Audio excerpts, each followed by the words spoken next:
बीते वर्षों में कई साहसिक निर्णय लिए हैं।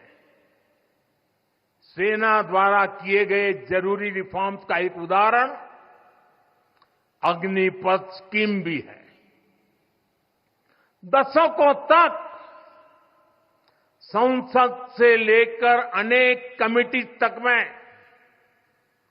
सेनाओं को युवा बनाने पर चर्चाएं होती रही है। भारत के सैनिकों की औसत आयु, एवरेज एज, ग्लोबल एवरेज से ज्यादा होना, ये हम सबकी चिंता बढ़ाता रहा है। इसलिए ये विषय बरसों तक अनेक कमिटियों में भी उठा, लेकिन देश की सुरक्षा से जुड़ी इस चुनौती के समाधान की पहले इच्छा शक्ति नहीं दिखाई गई। शायद कुछ लोगों की मानसिकता ही ऐसी थी कि सेना मतलब नेताओं को सलाम करना, परेड करना। हमारे लिए सेना मतलब 140 करोड़ देशवासियों की आस्था। हमारे लिए सेना मतलब 140 करोड़ देशवासियों की शांति की गारंटी। हमारे लिए सेना मतलब देश की सीमाओं को सुरक्षा की गारंटी।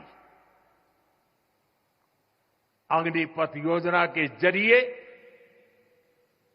देश ने इस महत्वपूर्ण सपने को एड्रेस किया है।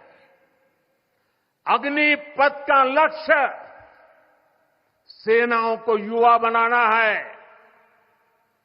अग्निपथ का लक्ष्य सेनाओं को युद्ध के लिए निरंतर योग्य बनाए रखना है। दुर्भाग्य से राष्ट्रीय सुरक्षा से जुड़े इतने संवेदनशील विषय को कुछ लोगों ने राजनीति का विषय बना दिया है। कुछ लोग सेना के इस रिफॉर्म पर भी अपने व्यक्तिगत स्वार्थ में झूठ की राजनीति कर रहे हैं। ये वही लोग हैं जिन्होंने सेनाओं में हजारों करोड़ के घोटाले करके हमारी सेनाओं को कमजोर किया।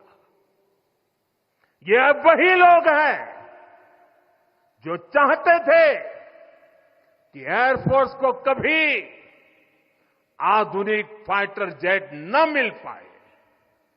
ये वही लोग हैं जिन्होंने तेजस फाइटर प्लेन को भी डिब्बे में बंद करने की तैयारी कर ली थी। साथियों, सच्चाई ये है कि अग्निपथ योजना से देश की ताकत बढ़ेगी और देश का सामर्थ्यवान युवा भी मातृभूमि की सेवा के लिए आगे आएगा। प्राइवेट सेक्टर और पैरामिलिट्री फोर्सेस में भी अग्निवीरों को प्राथमिकता देने की घोषणाएं की है।